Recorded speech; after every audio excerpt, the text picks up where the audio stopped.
Hi guys. ఎలా ఉన్నారు? All good. కొంత గ్యాప్ వచ్చింది, బట్ ఆఫ్టర్ గ్యాప్ మళ్ళీ వెనక్కి వచ్చాం. గ్యాప్ వచ్చినప్పటికి కూడా మధ్యలో కొన్ని ఇన్సిడెంట్స్ అయ్యాయి. విరాట్ కోహ్లీ రిటైర్మెంట్, ఇంకా రోహిత్ శర్మ రిటైర్మెంట్, వాటి గురించి వీడియో యాక్చువల్లీ చూసాము. Discuss.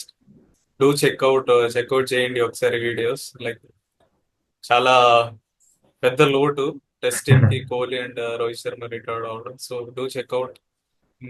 And finally okay, so వాళ్ళ ఫైనలీ ఐపీఎల్ స్టార్ట్ అయింది. మళ్ళీ మధ్యలో కొంచెం బ్రేక్ తోటి ఎస్. నిన్ననే మంచి మ్యాచ్ ఉండేది. చిన్నస్వామిలో కోహ్లీ అందరూ వైట్ జెర్సీ వేసుకుని వచ్చారు. But rain had some other plans. అసలు ఫ్యాన్స్ ఎస్. నాకు తెలిసి ఎంత ఫీల్ అయి ఉంటారు రా పాపం. అంత కష్టపడి వైట్ జెర్సీస్ కొనుక్కొని మరి స్టేడియంకి వచ్చి అంత ఎక్సైట్మెంట్ తో ఎట్లీస్ట్ వచ్చి ఉంటారు కదా. ఎట్లీస్ట్ ఎట్లీస్ట్ దానికోసం అయిన దేవుళ్ళు కరుణించి వర్షం ఆగుంటే బాగుంది.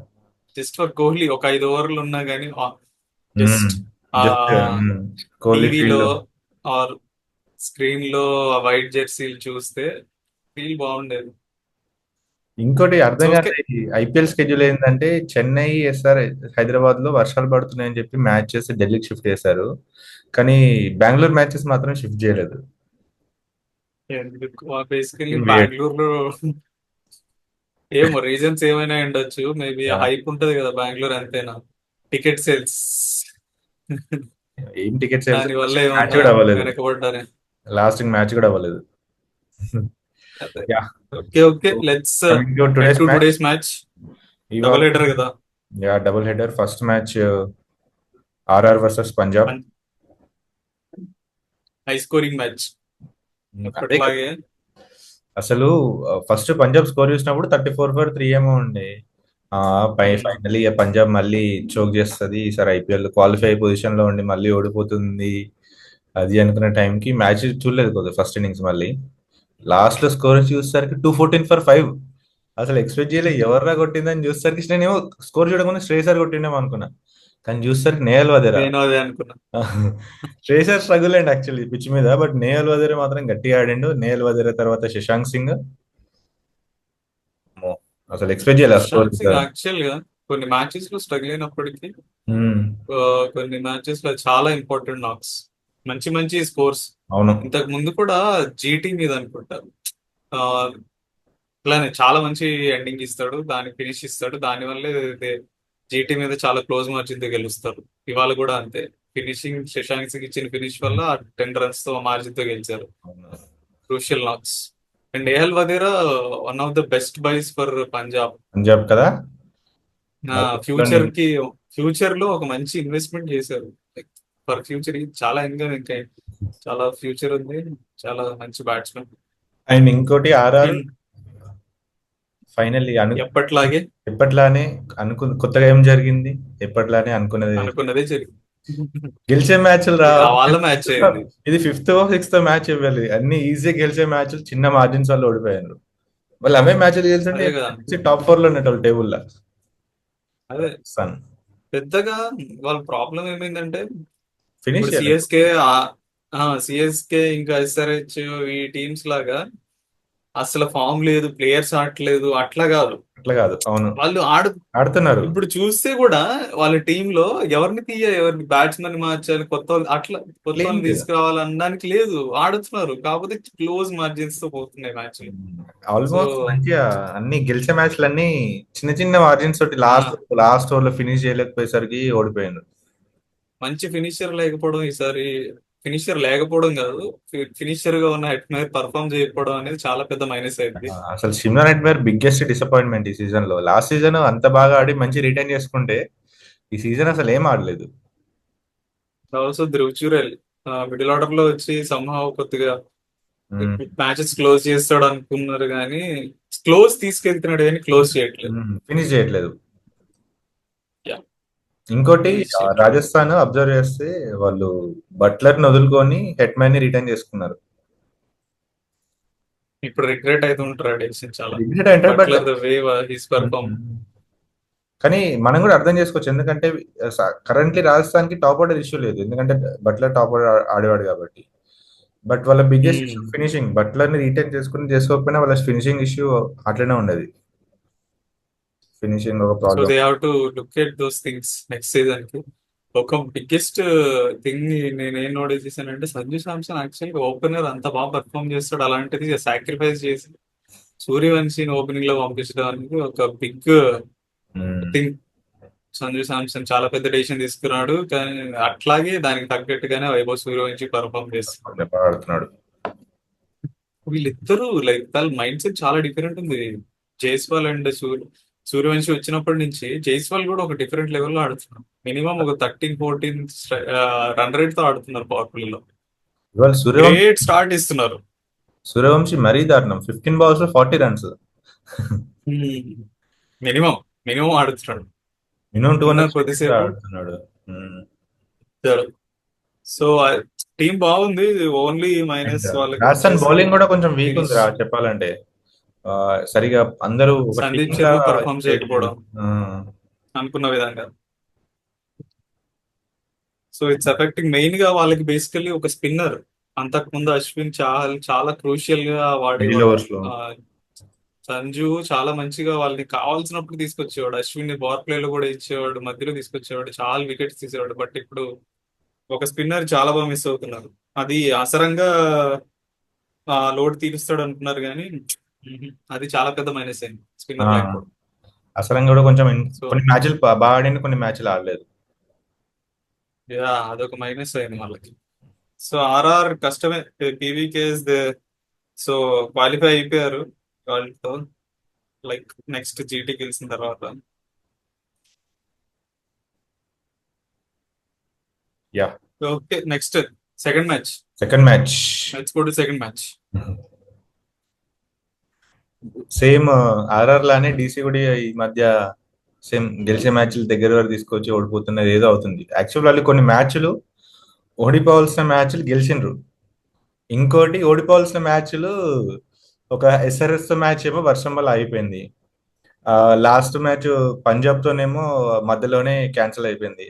ఆ మ్యాచ్ లో ఆల్మోస్ట్ అది యాక్చువల్ గా మళ్ళా పంజాబ్ మళ్ళా పెట్టారు, అది మళ్ళా షెడ్యూల్ చేశారు. స్కెడ్యూల్ చేశారా?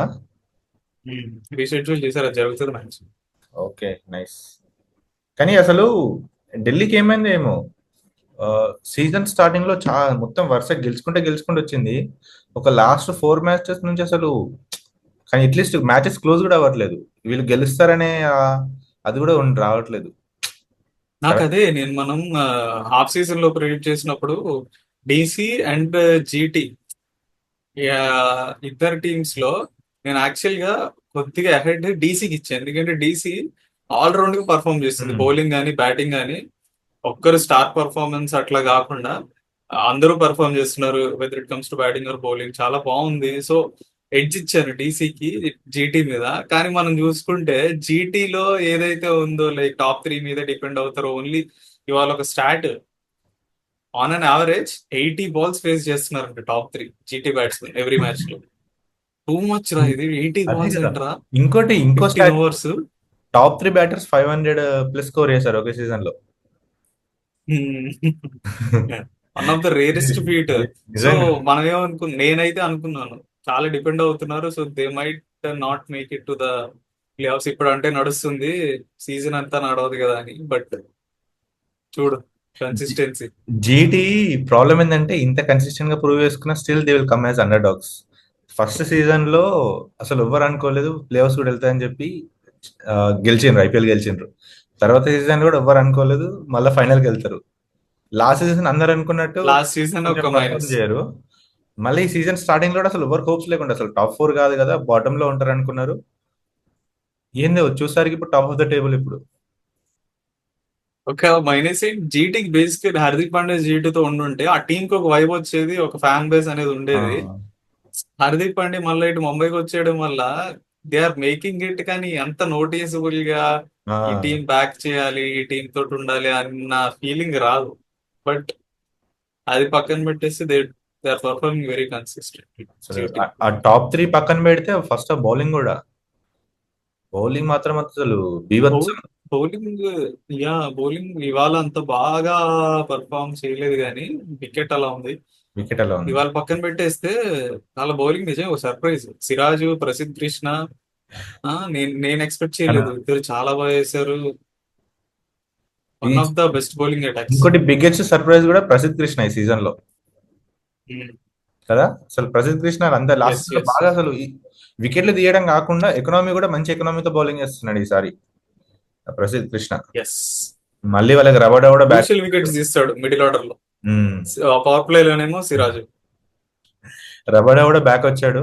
ఇవాళ అంత బాగా వేయలేదు కానీ బట్ స్టిల్ రబాడా కూడా బ్యాక్ రావడం కొంచెం పాజిటివ్.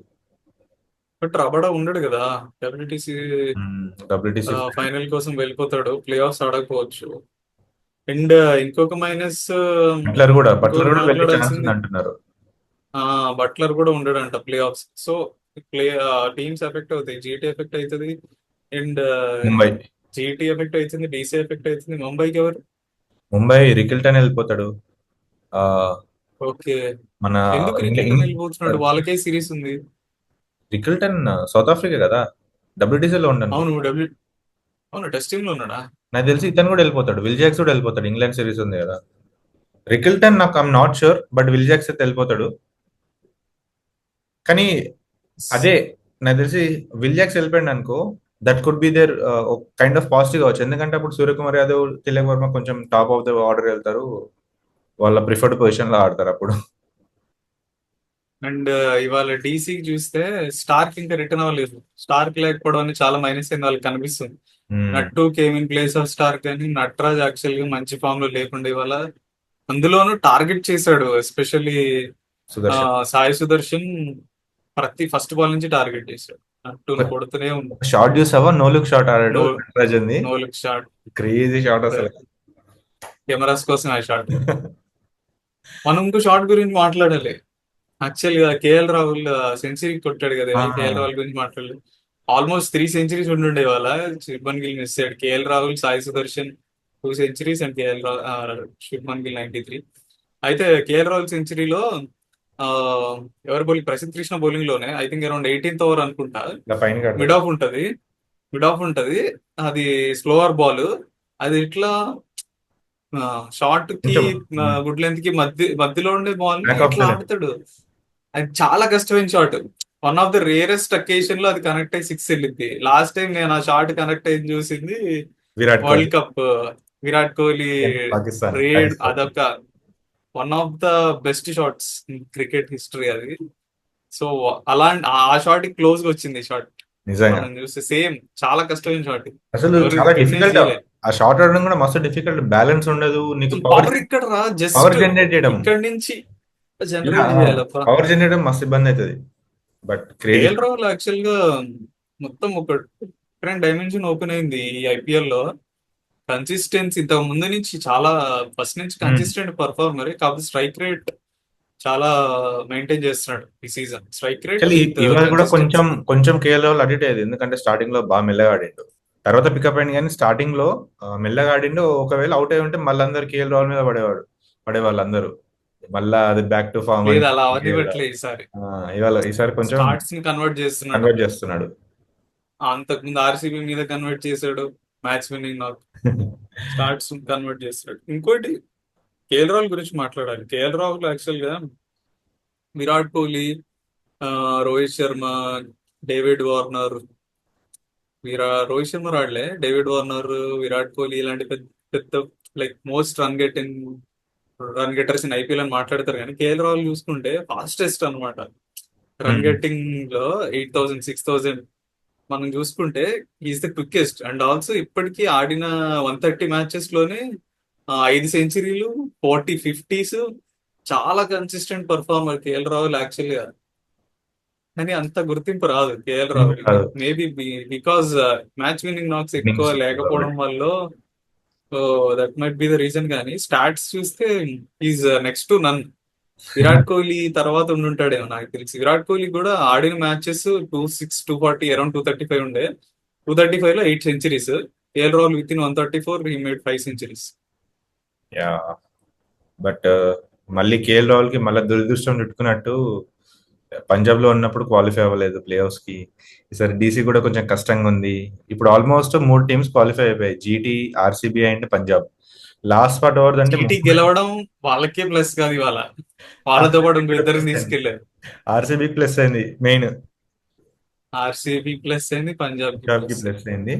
నాకు తెలిసి మిగతా టూ ఆప్షన్స్ ఇంకా ఉండేది ముంబై అండ్ ఢిల్లీ క్యాపిటల్. వీళ్ళిద్దరిలో ఎవరో ఒకరే టాప్ లాస్ట్ ప్లేస్ కి. కానీ ఇక్కడ ఈ మిగతా మ్యాచెస్ చూసాం అనుకో, ముంబైకి మిగతా వాళ్ళ రెండు మ్యాచ్ పంజాబ్ అండ్ ఢిల్లీతో ఉంది. ఢిల్లీకి ఏమో ముంబై అండ్ పంజాబ్ తో ఉంది. సో మూడు గట్టి టీంలు, వాళ్ళ వాళ్ళ మధ్యలోనే మంచి మూడు మ్యాచ్లు ఉన్నాయి. ఇప్పుడు చూస్తే టీసీ అండ్ ముంబై మ్యాచ్ అనేది చాలా గట్టి మ్యాచ్ అవుతుంది నాకు ఆ, తెలిసి. అది kind of crucial. Knockout match. Yes. ఎక్కడ ముంబైలోనే అనుకుంటా. ఎలా ముంబైలోనే, ఎలా ముంబై డీసీలో ఢిల్లీలో ఆడి గెలిచింది. So they will come to Mumbai. ముంబైలోనే మ్యాచ్ ఉందా? ముంబై ముంబైలో ఉందా ఉంటాయి. అసలు? ముంబై ఉంది. నీకు ఓకే. యాక్చువల్లీ సో గుర్తుంటే crucial Mumbai match. Mumbai fortunes కూడా గెలవడం స్టార్ట్ అయింది కూడా ఢిల్లీతో మ్యాచ్ లోనే. నీకు గుర్తుందా? ఆ శాంట్నర్ కరుణాయర్ వికెట్. కరుణర్ వికెట్ శాంట్నర్ తీస్తాడు. ఆ వికెట్ తీయడం నుంచి స్టార్ట్ అయింది అసలు ముంబై ఫార్చ్యూన్స్.